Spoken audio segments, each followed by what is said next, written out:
Hi guys, I have a get ready with me and I have a couple of things I want to talk about. So I was really touched this morning because there's a big snowstorm and I don't know when I'm going to post this. So it might be already a couple of days after it, but I'll try and post it tomorrow morning so that it's still relevant. But I was posting a quick video of me making some breakfast for Sophia because she was gonna start heading out to Chili's because she just got a job at Chili's as a food runner. She's gonna be a server eventually, but she's at the a Chili here in Queens, and we were like, "There's a huge snowstorm. Like this is an emergency situation. I don't think Chili's is gonna be open today because nobody can get there. One, two, it's not safe to even be out. So." She unfortunately didn't have any contact info. And when she left yesterday, she said that they told her, see you tomorrow. So nobody was even thinking about the storm, I guess. I don't know.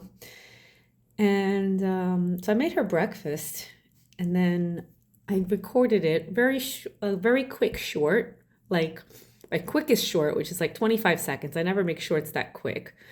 But I said, let me just post it. And I got a response from a new subscriber. It was one of the sweetest things I had gotten, and it said something like, I'm subscribing because this is exactly what I need while I'm away from home at college or something like that. And you never know who your content will resonate with. And I immediately responded like, I'm so glad that, I've connected with you or I've touched you in some way because, predominantly my content is for, recording my life for my daughter in the future. And this is not a business. I don't intend to make any money. If I do, then that's a happenstance. I have a job already, but I'm doing this more to create an authentic vlog of life. And I wanted to share all the aspects of everything I do, and not only my daughter to enjoy it, but anyone else who comes across that can find this helpful. And I thought that I was successful today, so I was very happy.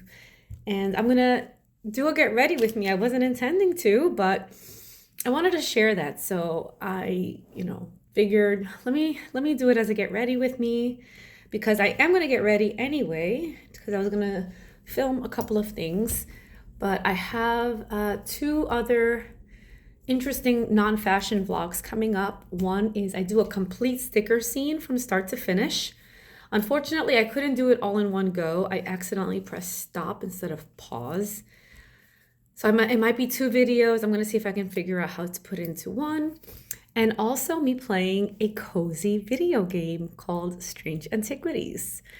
So I think that kind of content, it's very cute. And some people might really like to have that in the background. Just enjoy it, enjoy a voice talking to them. I speak relatively softly on some of these sticker scenes, so it might be nice for sleeping or something. What's funny is that I do watch some videos for sleeping, specifically horror videos, which you might think is strange, but it's actually a very cozy thing for me to watch. Horror, survival horror, things of that nature. But apparently it is a thing. I've heard it's a thing, so not the only one. So yeah, I am gonna do a short fashion one, but I do have those two that I'm gonna try and post. And I am cooking today again, so I'm gonna do pollo guisado or chicken stew Puerto Rican style, and maybe a pork and cabbage soup, which is a Central European one. I'm really learning about Central Europe and how to cook in that style. So hopefully you'll come along with me. Let us begin by using Old Stinky, which is my OG primer. I can't wait. I'm gonna take this off. I can't wait to get rid of it by using it all up. Because it just smells so bad.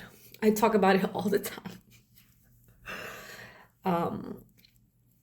Then I'm going to actually use one of my three Sephora samples I got of the Dior Forever Skin Glow filter. So I'm using a Dior foundation.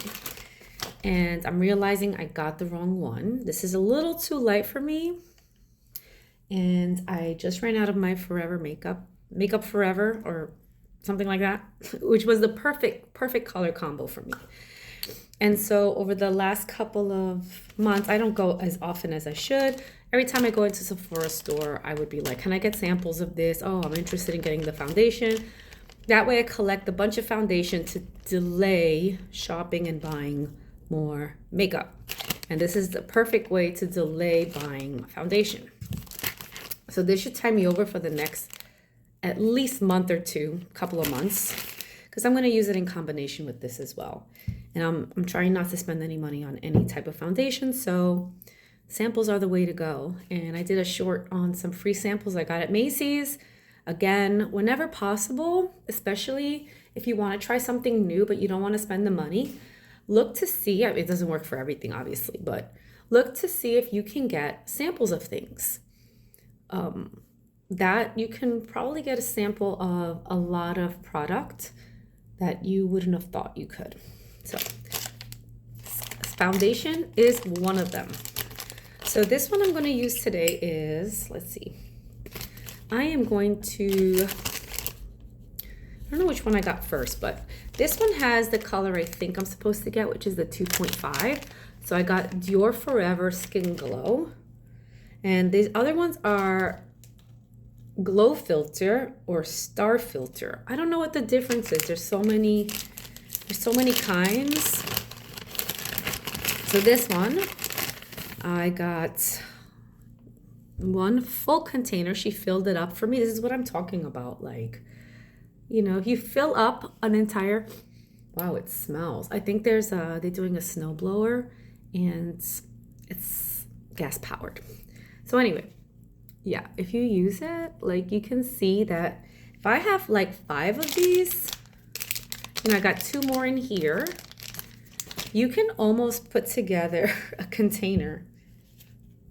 Like, I don't know, we have to find ways, right, to live in this economy and prioritize the things that are the most important to us, which is for me, right now, paying my daughter's tuition, Sophia, and still planning a trip for myself in the summer. So here it is. And we're going to try it together. I did also take a couple of these little pads from them. All in view. I didn't just steal it like they saw me take. I said, okay, I have a few of those. They're like, yeah, whatever. They just cut these up. So I'm going to take off my glasses now for real. And I'm going to look maybe this way so that I can see the mirror and see you at the same time. So let's see. Oh, how does that look? I think it looks good. It's very light. I think I might prefer to use my fingers. I'm so used to using my fingers that this might feel a little weird, but you know, I'll use it since I have it until it's done. And you have to train yourself to use things, even if you don't initially like it, because then you can use this as reference for things in the future that you know for sure, because you've tried the bad stuff and you've tried to use it for a significant amount of time. And sometimes the bad stuff turns into good stuff. So let me, yeah, I think I like it. It's very light. Yeah, I think this is for me. So I'm going to go through all the other ones and then I'll come back and then I'll wait till Dior has some type of gift set sale with any kind of minimum. These are not that expensive. I think they were like 60 to 70, which may be considered expensive, you know, for foundation. But considering it's Dior and it's luxury, if I buy it once a year, I'd rather get a good product, you see. Get a bunch of samples, save the money, and get the product that I really want at the end. This is my thinking. All right. Of course, we need a little bit for the neck because we don't want to look weird, right? without grabbing my hair. Now I'm starting to notice some looseness around my neck for sure. And I'm going to go to a dermatologist and see. This is the first sign of aging for me. Now I'm 47, going to be 48 soon. So considering my age, it's not that bad, but I want to take care of it while I still can, while it makes sense to. Oh, okay. Yeah.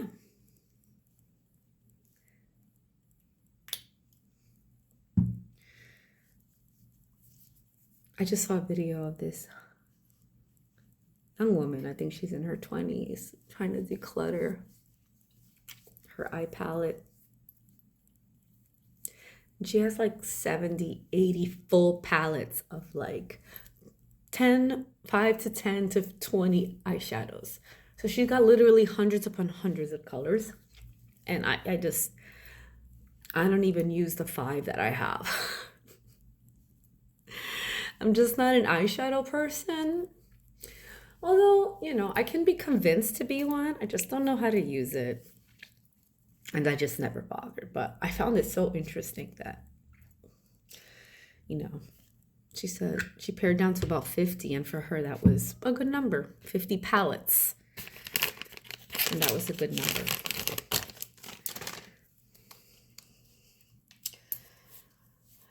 I know I had some things to talk about. Like, honestly, I can't even think of it right now. I did my nails this morning. So, yeah, today's a great day for just relaxing and cooking and having fun and making content. I knew I forgot something and I forgot my brushes. This is where I'm going to use that pause button because Sophia taught me to use the pause button. So give me 1 sec.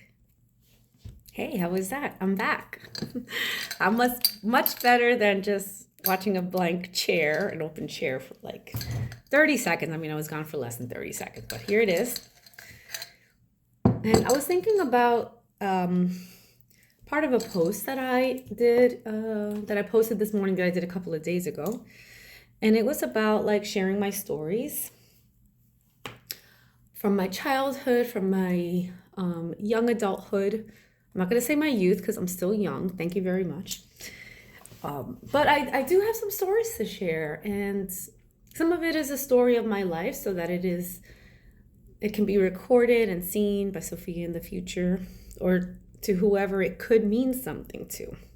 So I'm using this little bronzer. It smells so good. It smells so good. This is what has me as a Christian Dior person. It's just the smell of these things is wonderful. My parents were born and raised in Puerto Rico. They got married, I think in the late 60s, 68 maybe. And they came to the United States, New York, in the 70s.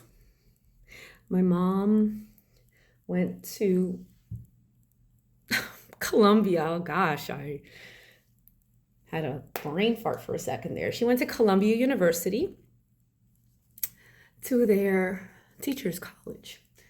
And she got her master's there. She had gotten her undergrad at the University of Puerto Rico. And she got a Rockefeller scholarship or a Rockefeller grant to come to Columbia. And she finished her master's here in Columbia. My dad came with her, although he went to American University, I believe, for a while there. He eventually went to Spain to study art for 2 years at a famous school in Spain. I don't know the name of the school. But my mom did her master's here at Columbia and then got into the doctorate program at NYU for Latin American literature. And she did some film courses as well. And I remember her and they lived in the Village while this was happening. Now, of course, the Village and Lower Manhattan in the 70s was not what it was today. But in the area immediately surrounding NYU, it was kind of nice the way it is now. But During the 70s and even early 80s, I remember a little bit of it. New York was a rough place. New York was a rough place. And so, when we talk about being a New Yorker, it's like knowing New York from all sides from the beginning. Like a lot of people know New York now, they don't know New York for what New York was. It's a gritty place. It was a gritty place and it blossomed into a beautiful city. But within that gritty place, there were beautiful moments and beautiful places. I love the Museum of Natural History. I love my mother's college. My father worked at El Museo del Barrio, which is a museum on Fifth Avenue. He was the curator and director there for a couple of years. And he was also a tour guide at the Met Museum, interestingly enough. But they lived in Greenwich Village for a while. Then I think they were subletting from someone who was renting the apartment, and he was away somewhere. He had gone away, but then he came back, and my parents had to leave because he needed his apartment back, right? So they ended up moving to the Bronx because that's what they could afford.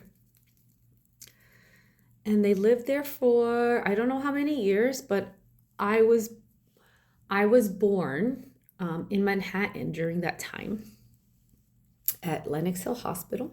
My mother always tells me that I was born there. And when I was less than a year old, they moved to South Brooklyn. And that was the area of Ocean Avenue between Albemarle and Beverly Road. So if you know Brooklyn, if you're from New York, you'll be familiar with that area. Basically, it's south of Prospect Park. So you have Park Slope, you have Windsor Terrace on the sides. There's a very nice area, nicer areas. Brooklyn was pretty nice at the time because it was more residential. The same, I am assuming Queens. I had never set foot in Queens until I was kind of older. I rarely went to Queens. Queens was the undiscovered country. I don't know. I just knew it existed somewhere far. I'd never been there. However, we lived on the south part of Prospect Park, and that was the D and the Q train down to Church Avenue or Beverly Road. The nicer walk was from Beverly Road, but the quicker walk was from Church Avenue, which also allowed us to do shopping or anything we needed on our way home. So 9 times out of 10, we got off at Church Avenue. And we lived in an apartment building that was huge pre-war.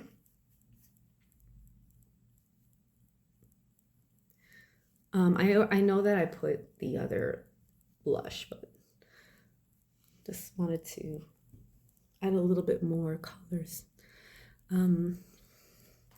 So we lived there, and that's the childhood apartment I remember. That's where I remember growing up.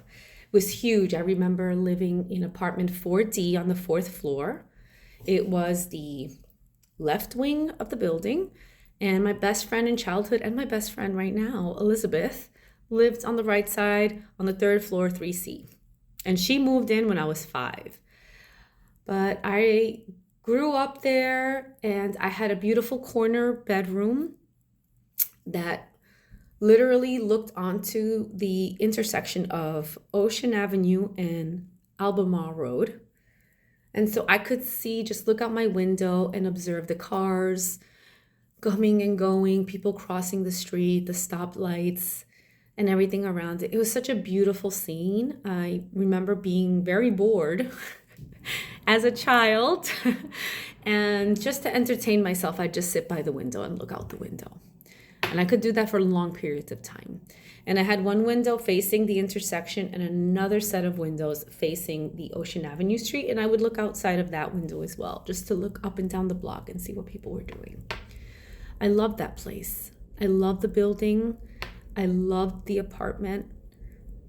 It was beautiful and spacious. I felt like I lived in a house. The rooms were big.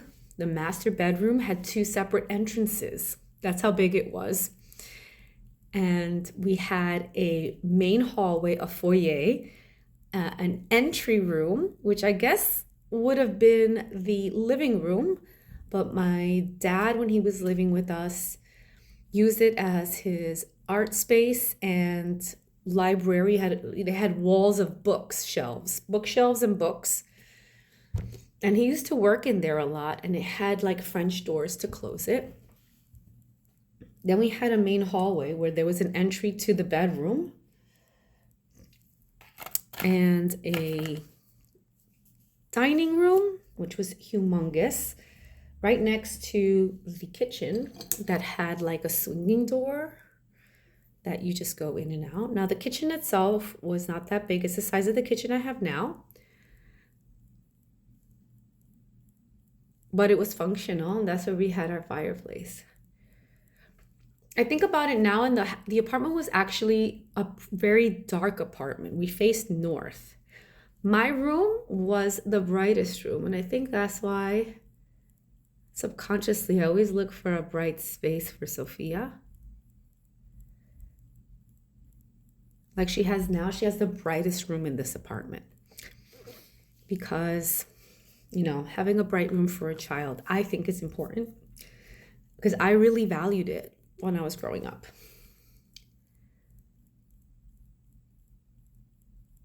I had some beautiful old furniture that my mom thrifted, and she thrifted her own. And I didn't know poverty. I didn't understand it. I had my toys. I was fed. It was simple food. I really was difficult with eating when I was younger. I just wanted rice and beans and pork chops. And in order to eat the rice and beans, I wanted chopped onions soaking in oil and vinegar. And as long as I could put a ton of that on my food, I would eat whatever they gave me. I had these very interesting requirements for food. I don't know where I got it. I don't remember. But I thought that was a fun tidbit of information about me. My mom was not a cook. She made a couple of things, basically. And I had a lot of toys. I had a horse that I rode on. It was like, I don't want to say a merry-go-round horse, but it was on springs and you could bounce up and down on it. It had a blue and green dresser. I had a Barbie house. I loved Barbies. I had books. I had tea sets and a kitchen. And I had dolls that I treated as my babies. So I had my little children, and I had a little section of my room that I turned into a little home. So I had the kitchen, my toy fridge. I remember getting that fridge for Christmas. It was so special to me. I had a little stove. And then we had these milk cartons, these plastic milk carts that I stacked open, and I made it into a little shelving unit. And I made one of the little units my doll's bed, like my baby doll's bed. And then the unit underneath, I put all the clothes and the little items, and I created a place for her. I also played bank, where we had this mobile air conditioning unit. And whenever we went to the bank, there used to be deposit slips, like actual little pieces of paper that you would fill out the information. And it was all under like this glass case. And underneath were all the different types of slips, deposit slips, savings, withdrawal, all the things that the banks used back then. And they used to stamp it, they used to write it, they used to copy it with a stamp thing. And I used to seal a whole bunch of them, everything from every container, from every slot. So I could take it home. And with my Monopoly money or toy money that I bought at Woolworths, because we had a Woolworths then, I would play bank with my friends. They would come to the bank. They would want to deposit. I told them they had to fill out the deposit slip. They had a little account. I used to play a lot of pretend games. My friends growing up were, like I said, Elizabeth, her sister Jenny, who was very small, so we didn't play with her that much. I had my friend Suzanne, who also lived on the first floor on the other side of the building, and a girl that lived right above me. Her name was Tamika, who unfortunately she passed away I'm not sure of what. She was only 1 year older, so she died in her early 40s because this was a few years back. I don't know the story behind it. I found out from Elizabeth that she had passed away. So I was like, wow, that was kind of shocking. I think it was like some illness. Her mother did have cancer at some point. So I don't know if that may have been a cause, but it was very sad to hear that. But yeah, we used to play together. And we used to go outside in the summer. We had a courtyard and we used to play double dutch. So we used to go out front and just spend the afternoon playing double dutch outside. And my mom had easy access to see me out the window whenever she wanted to check on me. My requirement is that I do not leave the edges of the property of the building.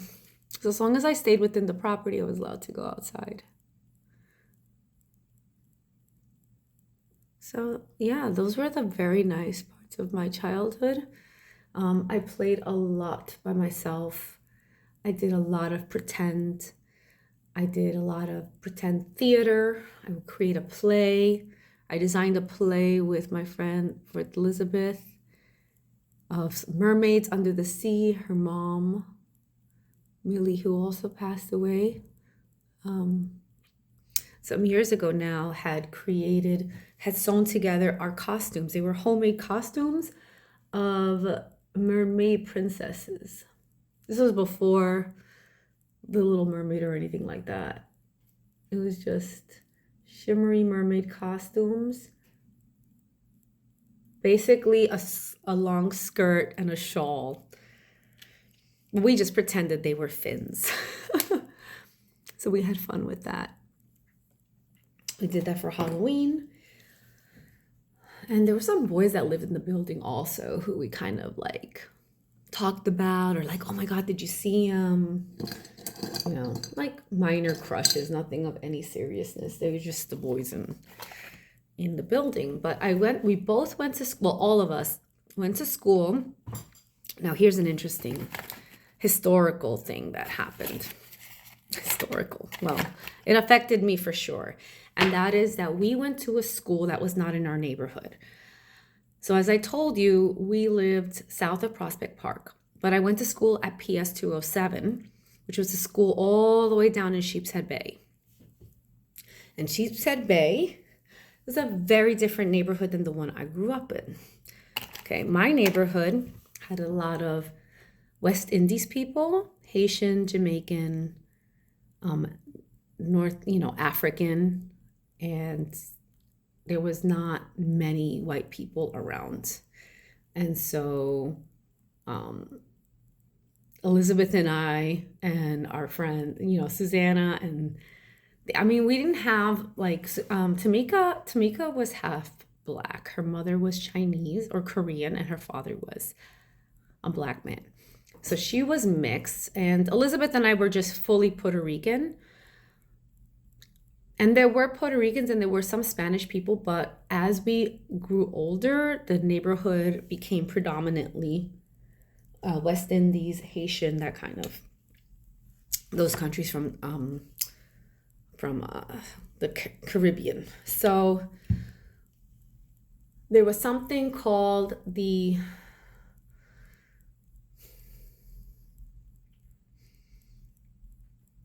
I want to call it affordable, but that's not. Affirmative action.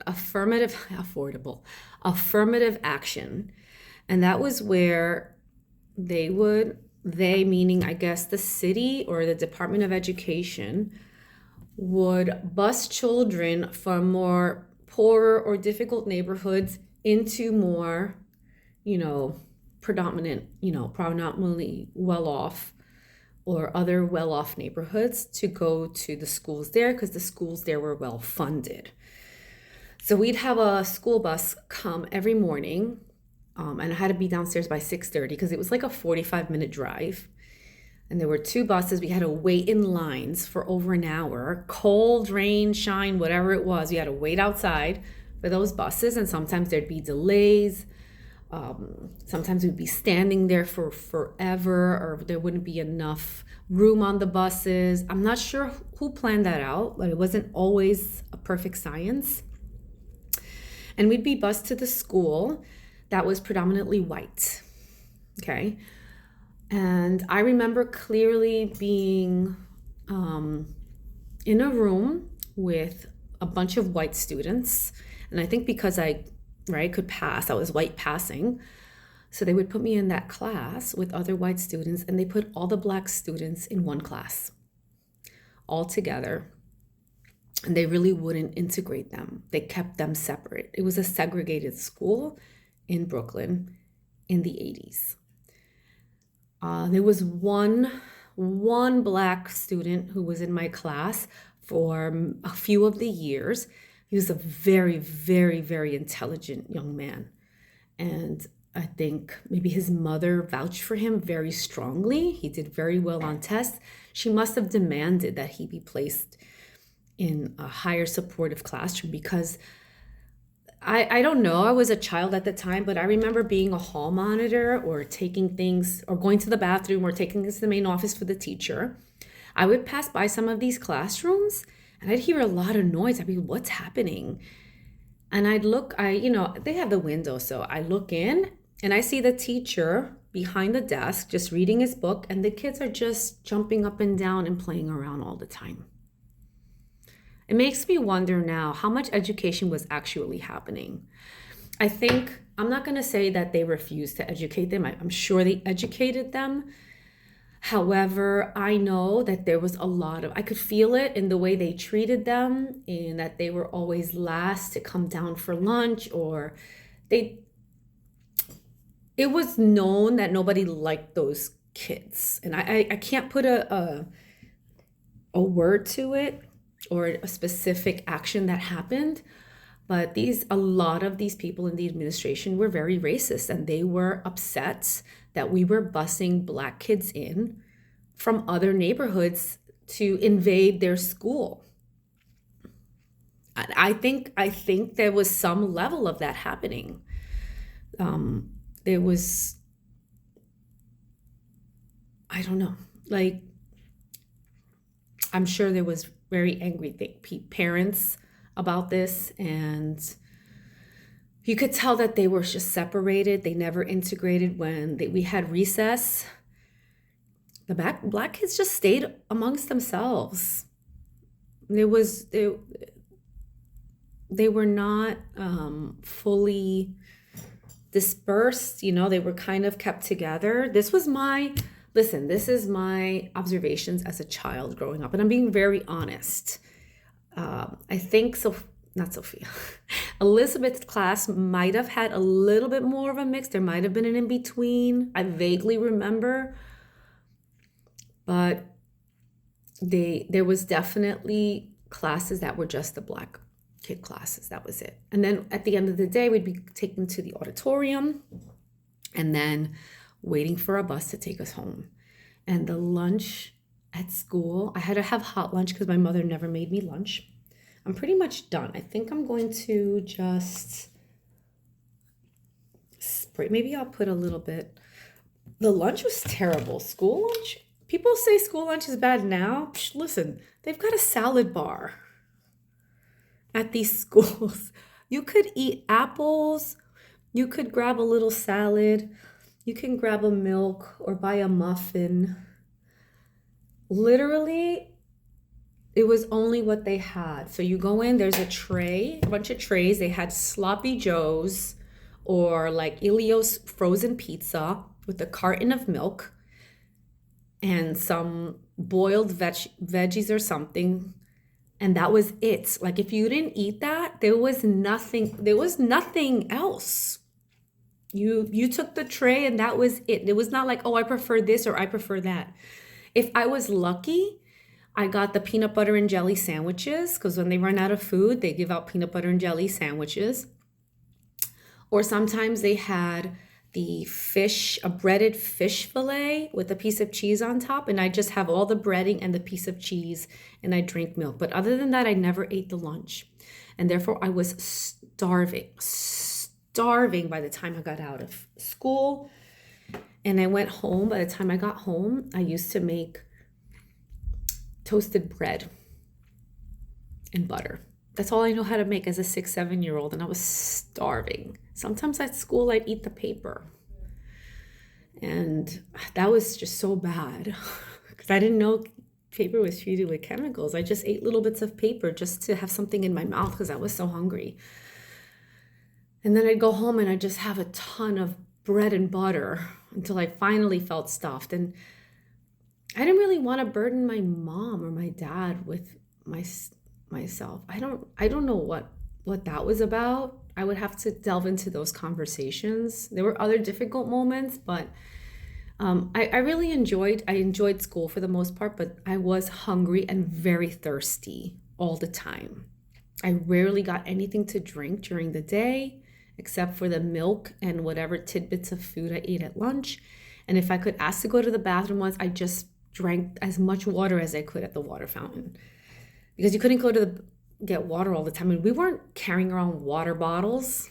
That wasn't a thing. There was no water, no Stanley cups or, plastic water. There was nothing. That wasn't a thing.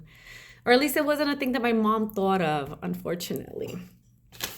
Anyway, that's the beginning. So that is one of the stories of my childhood. It's not really a story. It's kind of like a series of things that I experienced, good and bad, right? There were some very interesting observations that I look back on as an adult to what I observed as a child.